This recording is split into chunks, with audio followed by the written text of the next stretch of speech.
Renato, quais seriam os axiomas e os núcleos básicos de uma interpretação constitucional tributária? Essa pergunta, como núcleo de uma interpretação tributária, ela pode nos ser respondida por uma lição de Blackburn. Ele fala: não criamos um mapa sentado e conversando a respeito até que todos concordem, mas medindo e verificando. Existe tal coisa como aprender corretamente e concordar com os outros? É um sinal bem imperfeito de ter aprendido as coisas corretamente, não sendo nem necessário nem suficiente. Não podemos encontrar a verdade sentados num café, papeando até parecer que todos concordamos. Será que Blackburn não está se referindo aí ao Círculo de Viena? Em que se sentava num café, tomava chá e se papeava, e se estabeleceu todo aquele substrato de uma teoria jurídica que está sendo aplicado hoje nas nossas tribunais?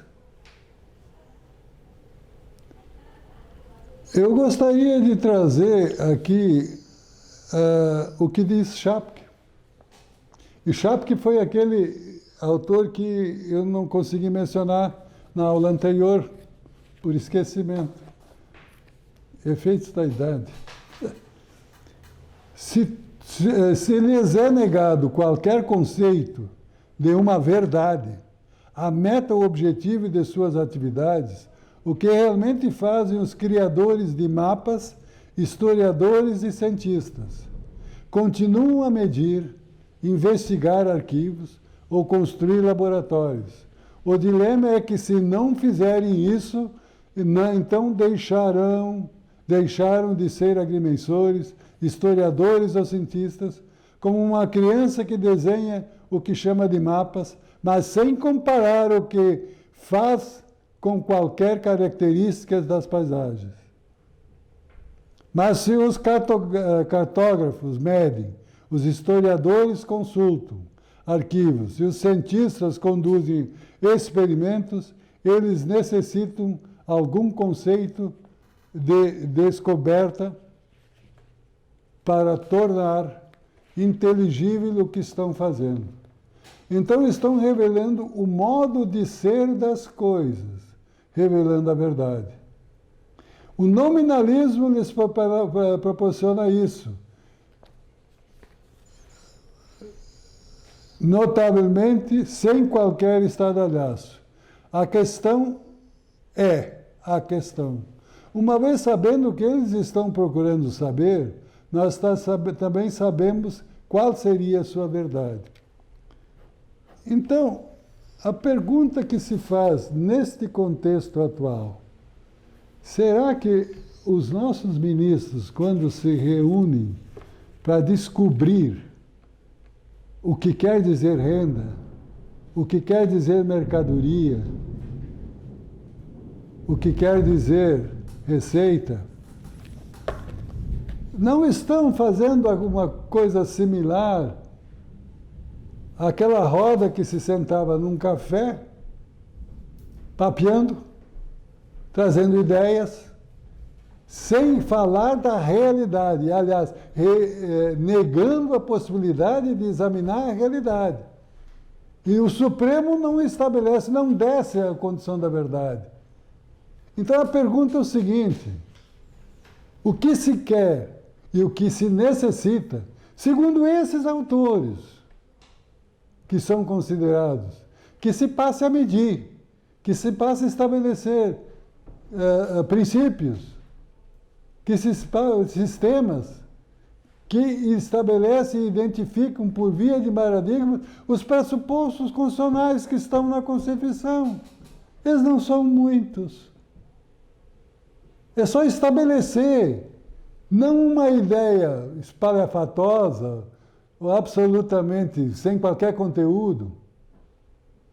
E aí eu lembro aquela questão que foi posta: a partir de um processo advindo de Minas Gerais, onde se discutia a incidência do ICM nos casos em que se fazia uma cobrança antecipada do imposto.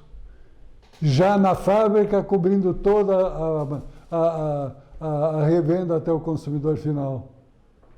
E o Supremo, de uma forma certa, disse o seguinte: o princípio que rege a capacidade econômica está limitado ao valor da mercadoria, porque isso é um direito individual que não pode ser superado porque ele é inalienável. E com base nessa situação, que contrapõe o contribuinte ao poder público, ao poder tributante, ele simplesmente estabeleceu uma matriz lógica que diz, olha, mas se o contribuinte tem esse direito de manter a tributação limitada ao valor que vende, quando ele vende a mercadoria a valor maior, ele deve recolher a diferença. Desestruturou todo o sistema de tributação antecipada constitucionalmente previsto.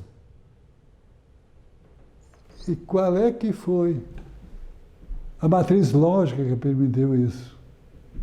Simplesmente um ministro disse o seguinte, não, vamos admitir essa tributação também para o Estado sobre o valor da mercadoria, porque o vento que venta cá, venta lá.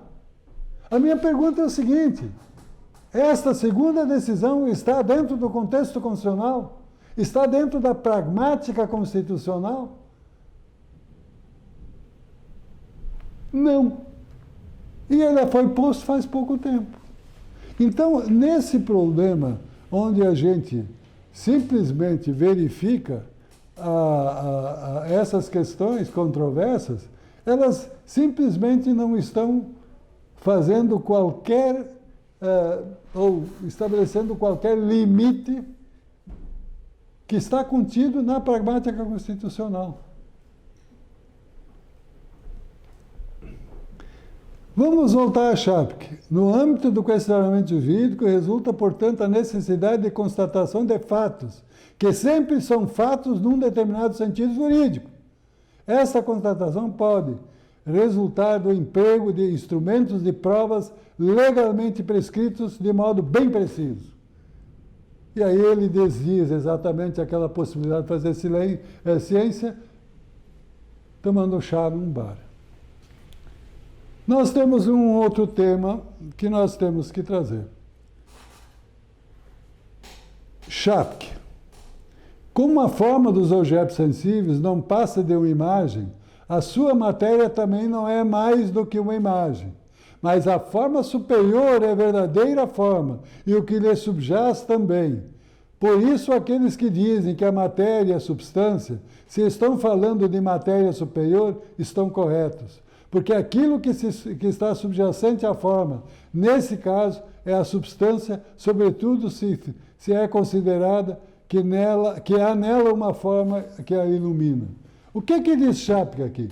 Precisa ter um sistema conformado numa rede de relações que engloba todas as unidades, toda a multiplicidade de unidades que estão dentro dessa forma que ele chama de superior.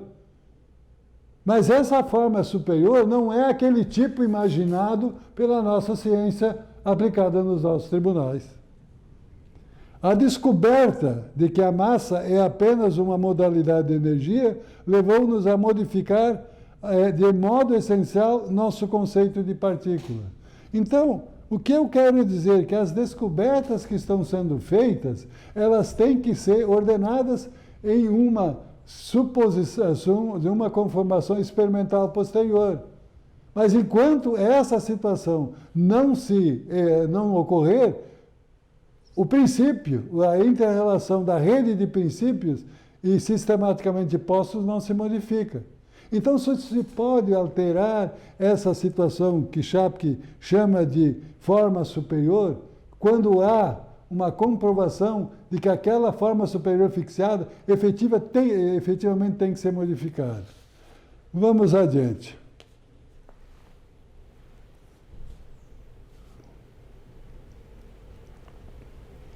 Ele fala, então, daquela forma superior, e quem fala isso é Capra. Já não é mais já é outro autor. Mas se o princípio ativo é anterior à matéria, e a matéria será sempre tal como ele quer que ela seja, capaz de receber docilmente todas as espécies de forma, e por conseguinte também o tamanho, se a matéria tivesse tamanho, teria também figura, como seria mais fácil de moldar. Portanto, a forma entra na matéria, trazendo-lhe todas as propriedades. Ora, toda forma contém uma magnitude e uma quantidade que são determinadas pela razão. Por isso, a quantidade, em todas as espécies de seres, só é determinada com a forma, porque as dimensões de um pássaro não são as de um homem, e os tamanhos das aves não são todas iguais. Então, o que quer dizer isto aqui? Trazido aqui por Plotino. Ele simplesmente diz o seguinte, que a forma, aquilo que a gente fala de relação de princípios postas num sistema, é uma forma superior que tem que se observar, mas ela não é estabelecida de uma forma simplesmente pensada, ela é demonstrada. É essa a situação.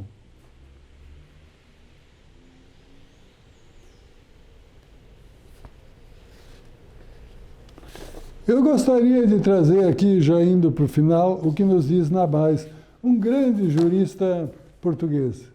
Para além de entregar a questão de justiça fiscal a um qualquer deciso do legislador, não só revela um direito fiscal alheio e ascético a critérios éticos e de justiça material, como é de todo incompatível com a ideia de Estado de Direito material, expressa numa série de princípios constitucionais que, no respeitante aos impostos, estão polarizados na igualdade fiscal, a aferir pela capacidade contributiva um princípio que atenta à sua irrecusável dignidade constitucional e à sua inegável natureza perceptiva, não podendo ser sacrificado em nome de preceitos obsoletos, isso diz Nabais, mormente numa concepção de legalidade fiscal praticamente absorvente de toda a Constituição fiscal.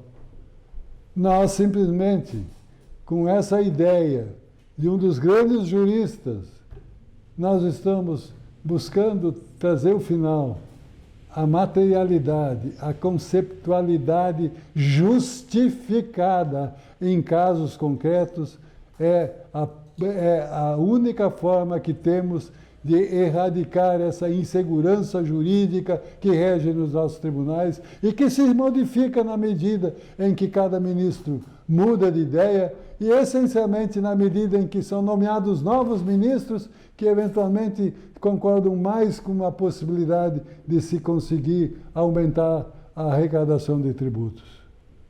O conhecimento não verdadeiro, Lonergan, não é propriamente conhecimento, mas erro e engano. Segundo o que foi dito, a verdade deve consistir na concordância da figura com o objeto. A figura que se desenha para efeito de tributação, ela tem que concordar com o objeto. E o pressuposto constitucional de incidência é um objeto que está sendo tributado. Um conhecimento é verdadeiro na medida em que seu conteúdo concorda com o objeto intencionado. Consequentemente, o conceito de verdade é um conceito relacional, aquela rede de relações que existem para a formação de humanidade. Ele expressa um relacionamento, a saber, o relacionamento do conteúdo com o pensamento da figura como objeto. O próprio objeto, ao contrário, não pode ser nem verdadeiro nem falso. De certo modo, ele está para além da verdade e da inverdade. Ele está dizendo aqui, está se referindo àquela situação de conceito superior, justificado materialmente.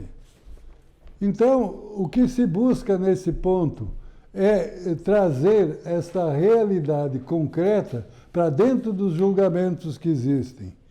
Nós temos ainda o que nos fala das CAL. Já vimos que uma comunidade científica, ao adquirir um paradigma, adquire igualmente um critério para a escolha de problemas que, enquanto o paradigma for aceito, poderemos considerar como dotados de uma solução possível. Numa larga medida, esses são os únicos problemas que a comunidade admitirá como científicos e encorajará os seus membros a resolver. Outros problemas, mesmo muitos dos que eram anteriores aceitos, passam a ser rejeitados como metafísicos ou como sendo parte de uma disciplina. E aí a minha pergunta: temos paradigmas fixados pelas Cortes Superiores de Justiça quanto a pressupostos constitucionais de incidência que estão aqui há mais de 60, 70 anos e que o Supremo não definiu o que eles são? Será que o Supremo Tribunal Federal não é o único responsável pela insegurança jurídica que rege nesse país, essencialmente porque ele não evoluiu na sua forma de pensamento? Ele não leu Blackburn, não leu todos os autores que estão sendo citados. Ele se mantém fiel àquelas pressuposições dogmáticas postas desde